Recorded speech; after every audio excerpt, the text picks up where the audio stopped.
Nous allons passer à présent à la présentation donc de l'ouvrage, du livre. Je vais inviter le professeur Alioune Sall, spécialiste reconnu de la prospective, qui a été également très impliqué dans ce projet, à nous faire une présentation et donc une synthèse de l'ouvrage Démographie, paix et sécurité, regard croisé pour un Sahel central résilient.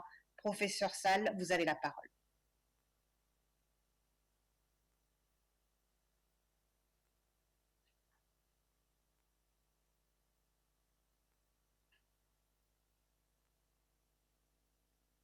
Professeur Sall, votre micro est éteint.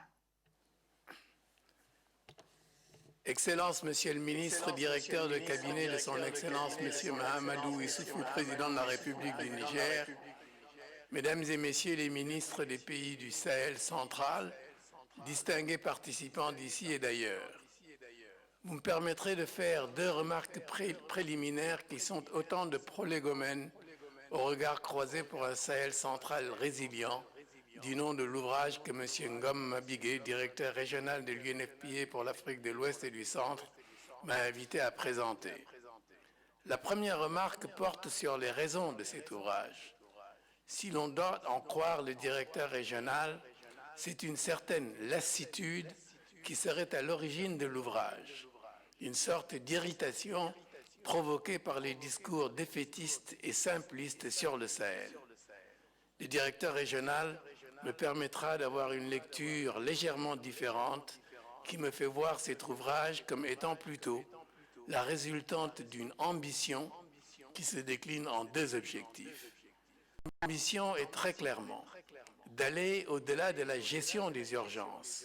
Cette ambition est on ne peut plus légitime quand on sait que le nombre de stratégies mises en œuvre depuis 50 ans sont des filles de l'urgence et constituent des stratégies réactives là où il eût fallu être proactif.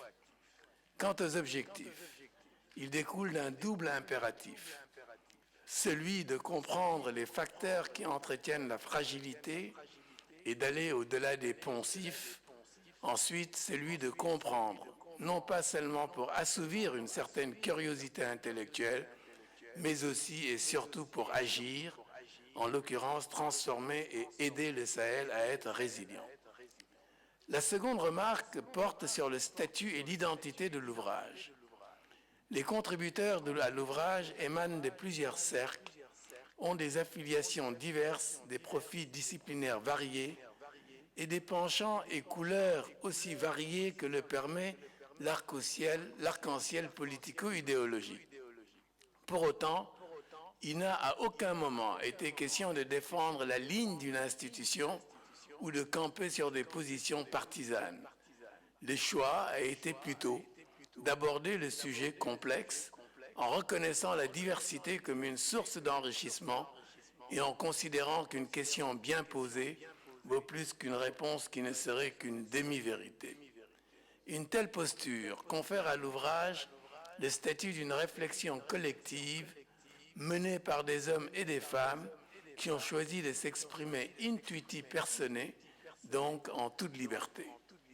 J'en viens donc maintenant au vif du sujet, la présentation du livre que vous avez entre les mains ou que vous avez parcouru sur vos écrans puisqu'une version électronique est disponible en ligne. Cet ouvrage est structuré en 4 chapitres encadrés par une introduction et une conclusion. Le premier chapitre éclaire le contexte des réflexions dont le livre est le fruit. Les balises qui bornent le territoire ou le périmètre couvert par les réflexions sont présentées dans ce chapitre.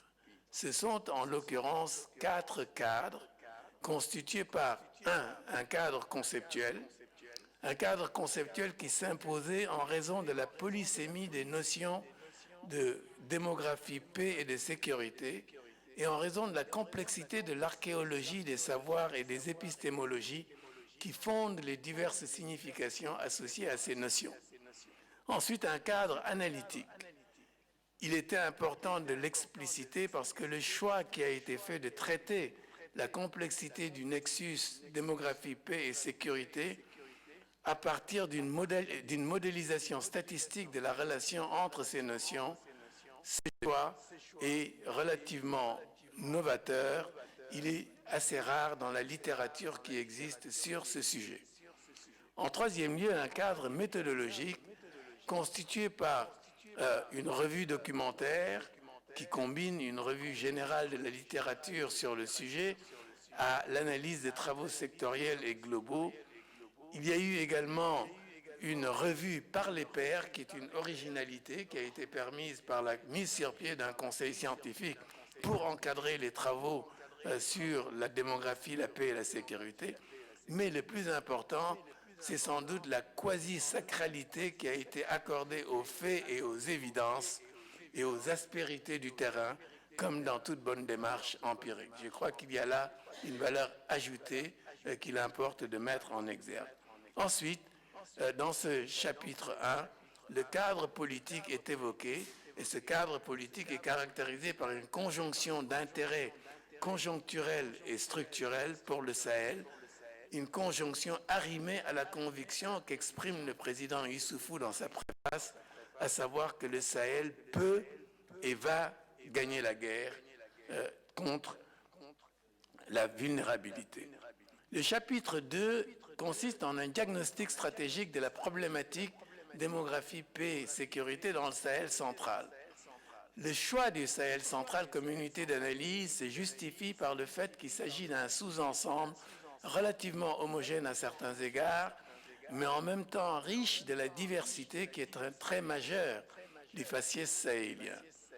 L'homogénéité procède de ce que les pays du Sahel central ont en commun des caractéristiques démographiques, écologiques, socioculturelles, politico-administratives ou sécuritaires, mais cette région est aussi le point de jonction de conflictualités différenciées touchant d'autres sous-ensembles sahéliens, singulièrement le G5, les pays du G5 Sahel, le Liptako-Gourma et puis le bassin du lac Tchad.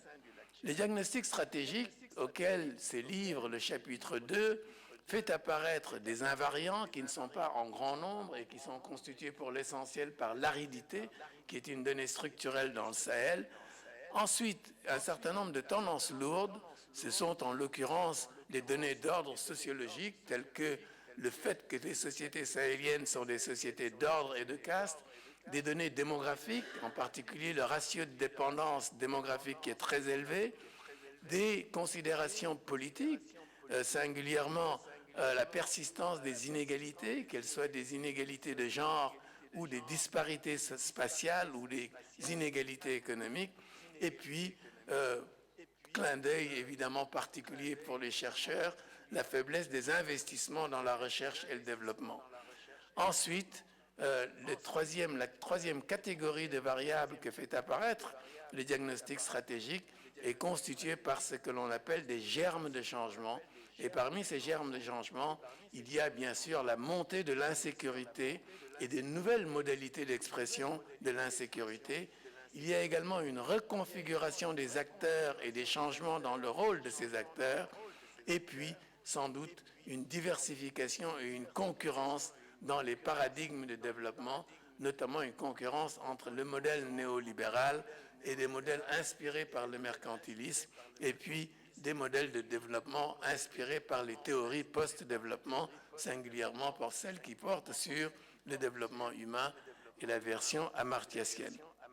Au total, l'image qui se dégage de ce diagnostic stratégique est celle d'une région qui a connu un passé florissant, qui connaît un présent difficile et qui est face à un avenir qui est relativement incertain, un avenir qui est sans doute plus ouvert que jamais, un avenir, une région donc dans laquelle il n'y a pas de fatalité historique et où l'avenir dépendra en grande partie des décisions qui seront prises aujourd'hui ou qui ne le seront pas.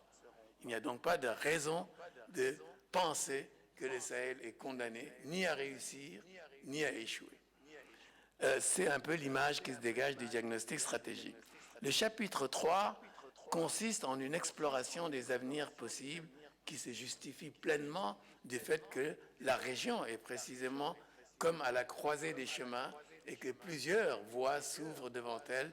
Il importait d'explorer quels sont ces avenirs possibles Et la méthode qui a été utilisée pour cela n'est pas celle des coris, ni celle des géomanciens, mais celle des scénarios simplement.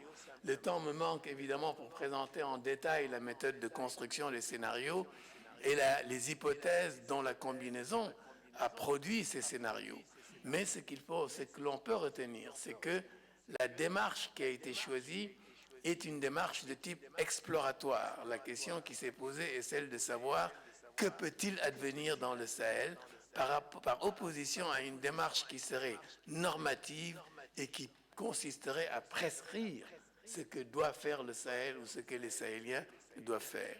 Alors, sur la base de ces considérations méthodologiques, 3 scénarios ont été, ou familles de scénarios ont été retenus. Le premier, c'est un scénario tendanciel.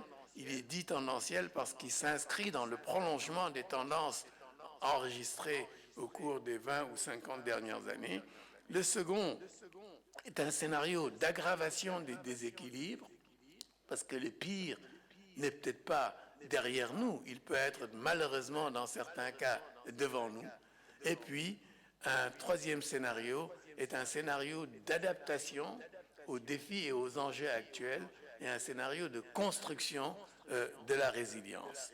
Et chacun de ces scénarios décrit, comme il se doit, la situation actuelle, présente une image du futur et la trajectoire qui mène de la situation actuelle à celle que décrit l'image du futur. Et la conjonction « et » est importante dans cette référence au scénario. Alors le chapitre 4, qui est intitulé « Quelle politique publique ?» fait 3 choses. D'abord, il rappelle les principaux enjeux et défis liés au nexus démographie, paix et sécurité. Et ces défis et enjeux sont économiques, ils sont sociaux, ils sont politiques, ils sont environnementaux, ils sont culturels et ils sont technologiques. Ensuite, ce chapitre 4 propose quelques orientations stratégiques pour relever ces défis. 4 orientations majeures sont présentées. La première consiste en une vision intégrée et partagée, parce qu'il n'y a pas de bon vent pour celui qui ne sait pas où il veut aller. La deuxième est une bonne planification opérationnelle. L'avenir n'arrive pas de lui-même, il faut créer les conditions pour le rendre possible, et le hasard ne sourit qu'à ceux qui sont prêts à en tirer parti parce qu'ils ont planifié d'en tirer parti. La troisième orientation stratégique consiste en la mise en œuvre d'un certain nombre de politiques pour transformer la structure par âge de la population sahélienne afin de favoriser la capture du dividende démographique. Et puis la quatrième orientation stratégique consiste à promouvoir la sécurité et la bonne gouvernance, pas simplement dans les discours, mais par des comportements vertueux. Il s'agit de promouvoir ce que l'on pourrait appeler une éthique du futur. Et puis, la troisième chose que fait ce chapitre 4 consiste à identifier un certain nombre d'acteurs qui pourraient jouer un rôle important dans la mise en œuvre des conditions qui vont rendre possible le scénario de sortie de crise actuelle et le scénario de résistance. Et les secteurs identifiés sont, comme vous vous y attendez bien sûr, le secteur public, national ou international, les organisations intergouvernementales, etc.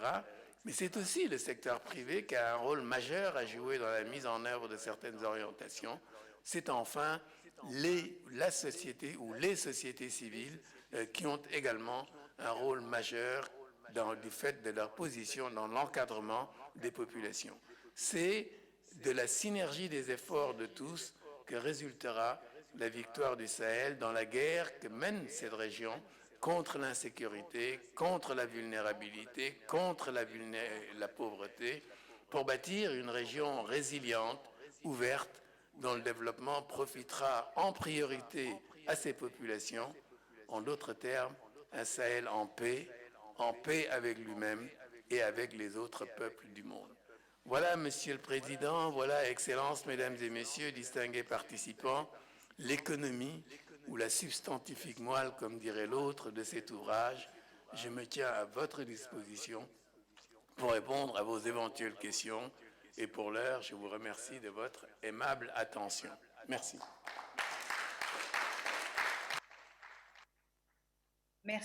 Merci beaucoup, professeur Sall, pour cette brillante synthèse.